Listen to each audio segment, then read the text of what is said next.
Welcome to another episode of Possessing the Land with Kerry Lampkin. This episode, we're talking about flip or rent, whether you should flip a property or you should rent a property. I'm gonna take you inside so I can show you real quick on how I make my decisions. Let's go.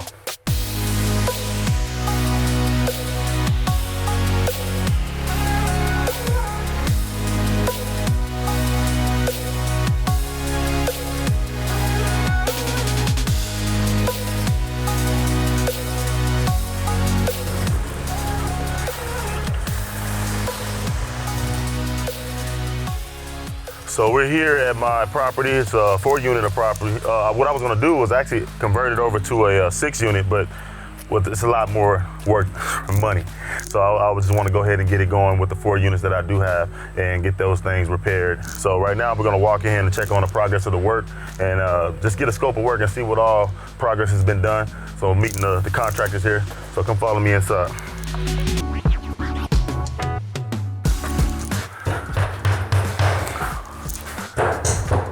So we have Garland here. Garland is one of the general contractors. You do it all, from plumbing to electric, a little bit of everything. So what are your plans right now? What we got going on right here? Okay, this is my daughter Maya. She's a plumber and she's heating and cooling. What we're gonna do now, this has been ran, so Maya's gonna get some plates to cover this up so when they drywall it, the screw won't go through there. Got it. Okay.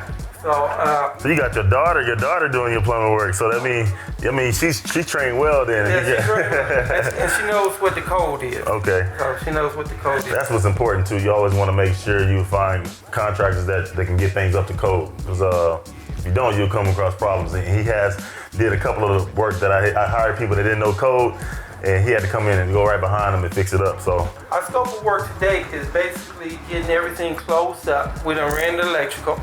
Okay, we're gonna finish drywalling. Maya's gonna run some gas lines in here because it's a multi-unit. So she's gonna run a gas line from the basement to this floor up to the 2nd floor, and then we can close it up. All right, so right now we're headed down to the basement so we can check out the basement. Go ahead, come on, you good? All right, Maya, you can tell them what you're getting ready to do and why you're doing it.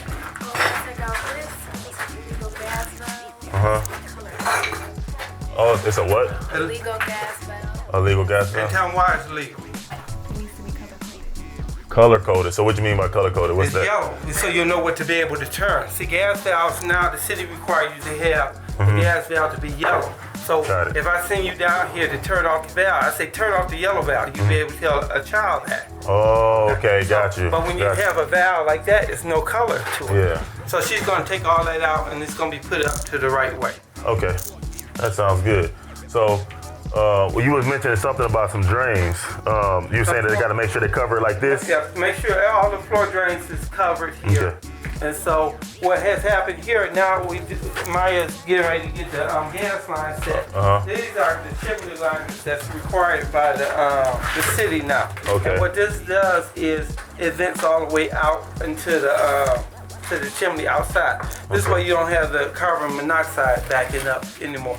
And then, so a lot of times the chimney cement get broke and you have carbon monoxide leak. So when they hook up the furnace and the hot water tank, they'll be hooked into here and then they'll vent out. Okay. So what we did here is we took out the old ductwork that you had, the 6-inch round ductwork. This is gonna give you a better airflow, better heat, is more energy efficient. So that's good for the tenant that's getting ready to come in. Okay. And so we have new wiring in here, new plumbing in here.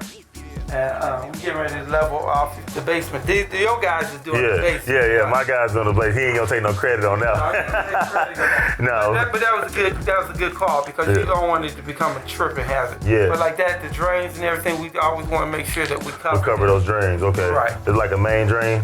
No, that's just a floor drain. A floor drain. So what we're doing, just so you know, as you see all these little broken up concrete and stuff, what we're doing is we're leveling the floor. So a lot of it was all like buckled up and cracked and stuff like that. So I told my guys to come in here, get the hammer or whatever and break it up.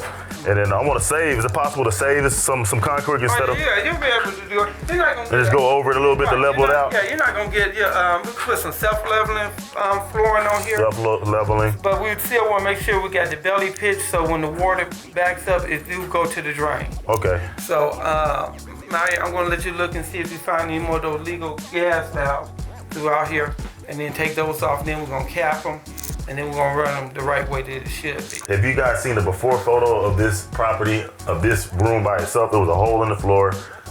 I mean, we went ahead and instead of putting a window in here, we went with glass blocks.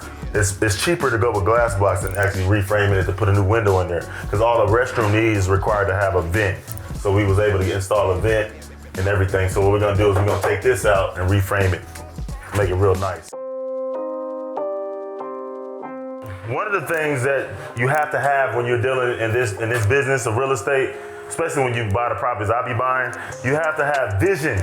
Let me tell you why you have to have vision. Because a lot of times you may pull up on a property and it look abandoned. You're just like, man, heck no, man. How we gonna make money in this? Me, I see these properties as money. You know why? Because you're not buying it at the retail price. You're buying it at a cheaper price. You have room to negotiate whenever you buy these ugly properties. But you do want to be conscious to make sure that the property value, like the area is decent for you to buy, you know what I'm saying? So you want to look into the area and see what they're actually selling for. And also you want to look into the after repair value. So what I did when I bought this property, I instantly went to one of my realtors and I was like, hey, I need you to look up the comps in this area. I need you to look up the after repair value and what this property can sell for and what this property can rent for. So to go back to what I was saying is, you want to make sure you have vision. You got to vision the walls being smooth. You got to vision the floor looking good. You got to vision good plumbing work being done. You got to vision new windows. You got to vision is important, man. Without vision, the Bible even talks about how people just perish. You know, lack of, not having vision. Vision is so important because you can see it visually in your mind. But physically, like with my eyes right now, I can't really see no progress, but my vision, I can see progress. Based on seeing some of his work, I know what the outcome can be. So, yeah, man, vision is so important. And like right now, I can see this thing fully fixed up, fully rehabbed. I can see it, tenants in here, see a door being shut and closed. Not this door, a new door. See that? A new door. I'm walking in my new apartment. I'm the tenant right now. I'm walking in my new apartment. I'm like, this is nice. This is so relaxed. I got nice floors. I got a granite countertop. Hold on, I may not put a granite countertop in there, but but I may do that. I may even hook up some of the units where I'm able to get more rent money, more value because this property is more comfortable. It feels like home. You know what I mean? So that's what I want this property, this unit to be. I want it to be secured. I wanted them to feel like they're at home. I don't want them to feel like they're just giving their money away. Like, I'm in this cheap looking room. I want them to be happy. I want them to come in and be happy when they come home and be comfortable and feel safe and have a peace of mind. So when you're buying real estate property, that's something you can learn. That's a nugget I threw right there. You want to make sure you have vision. The reason why? Because first of all, you get the properties cheap if you buy these ugly looking buildings. Like, I don't even call them ugly. They got a nice bone structure, a nice potential. So you want to make sure you buy houses like this because you can get it at a cheaper price. So you can imagine if you buy a property that's already fixed up, you're going to end up having to pay more money because the person that put the money into it, I'd rather put my money into it and fix it the way I want it than somebody else sell it to me at top value, and now I gotta pay it and then maybe I want to structure something or remodel something the way I want it. So yeah, man, vision is key. Man, it is definitely people before profit, because if you look at it like trying to profit all the time, it's no good. It's like it's no good to even be in business if you're not trying to help other people. And one of the things that I wanted to get into real estate and make more money is so that way I can contribute towards things I believe in. I'm able to build some wells in Africa. I'm able to give to the poor. Do things. You can't do that without money. So real estate is one of the ways I can build that capital to do those things. But yeah, man, thanks Garland for all your knowledge and stuff. He's always teaching and trying to bring up the next young millennial or the next young brother or sister. You know, he's always trying to. So I respect that, and I love that about Garland. And he's always looking to save money. And even our spiritual father, we had the same spiritual father, Apostle Wayne T. Jackson. He saved him what, 40%, 50%? 57%. 57%. Bro, that's a huge number. 57%. That's crazy. So he's been a blessing to me as well. He's saving me, hopefully, 60%. I'm like, nah, but he gonna save me some money though. I thank God for him. But we're gonna go upstairs real quick so I can show you something else. I had a conversation with Kim Kiyosaki. I was picking up, for those that don't know who Kim Kiyosaki is, she is she's the wife of Robert Kiyosaki, the guy who wrote the book Rich Dad, Poor Dad. If you don't know, Google it. You're gonna be like, oh, I know. But yeah, man, I had a conversation with her. I was picking her up from the airport to take her to, Jewel Tanker show. She had a show here in Detroit. And as we were driving, we had a conversation. We was talking about properties and stuff like that. And I mentioned to her that the properties that I have. And so she was giving me her advice. The advice that she had was pretty much, she doesn't flip. She says, I buy and hold. So I was like, okay, I understand. See, everybody have their different ways of doing business in real estate. She buy and hold because she got the capital. You know what I'm saying? See, I had to start somewhere. I had to build capital. So I had to start off buying and flipping so that way I can build my capital.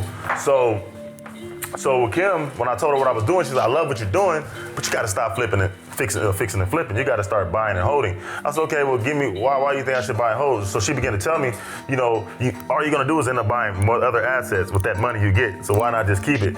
Which I understand what she's saying, but I had to build my capital. So don't be discouraged if you're listening. Fix and flip until you're able to build your capital. And one of the things I mentioned to her about this unit right here, I said, okay, what would you do with this unit? She was like, I would fix it and rent it out so she can get that passive income coming in. So I was like, okay. So she's the one who actually changed my thinking because I was just gonna fix it and flip it. I already had a buyer that was gonna buy it for $280,000. So, that's cash is king. So I'm like, yeah, let's sell this baby. You know what I mean? I'm still trying to be honest with you, I'm still like whether I should flip or rent that bad boy. Now, I don't know. What would you do? Would you fix or flip? I think people that got more capital, they're able to do that because they have the capital. So I think I could do that for another one. So I think one of my ideas that I would like to do with this property, I'm more leaning towards flipping this bad boy. You know what I mean? Like get it tenant occupied, because I believe I'll be able to get more interested buyers if I already have this thing occupied and fixed up. So that's my plan to do, but things may change. It all depends on how the rent roll is. After this thing is all completely rehabbed and fixed up, I'm able to sell it, because my idea, to be honest with you, is to sell it and flip it. So when I do that, I'm able to make more money whenever I have tenants in there. And the reason why is because it's fully occupied. And a lot of times investors don't, like out-of-state investors and people that are out of the country, they don't have time to be babysitting contractors and stuff, making sure they're there, the work is done. They don't want the headache, because it is a headache that comes with it. So when it's all completed and it's performing, you're able to make even more money, because now this property is performing and it's completely fixed up and rehabbed. So the offer I got I got $280,000 offer with this property, not even fixed up at all. You can ask the title company, Peak Title, my boy Rand. And they offered me that, and I declined it because I had someone else in my ear that was telling me it could be worth more. So I'm like, you think about it, because if it's fixed up and if it's not fixed up and they offer me $280, imagine what it being fixed up. I probably can get a meal off of it. Don't know, but I'm definitely gonna look into it. I'm gonna look at the comps. You wanna update the comps every 6 months or so, because there's always stuff selling, there's always things happening. So, but yeah, man. So if you're ever thinking about getting into real estate, you wanna fix up a multi-unit, you wanna consider if you wanna rent or flip, always consider how much money you put in there and what the value is before getting into something. You wanna look to see, will I be able to sell it for this price? You know what I mean? But yeah, that's my advice. This is Kerry Lampkin with Possessing the Land. Until next time, possess the land, make it happen. I'm out.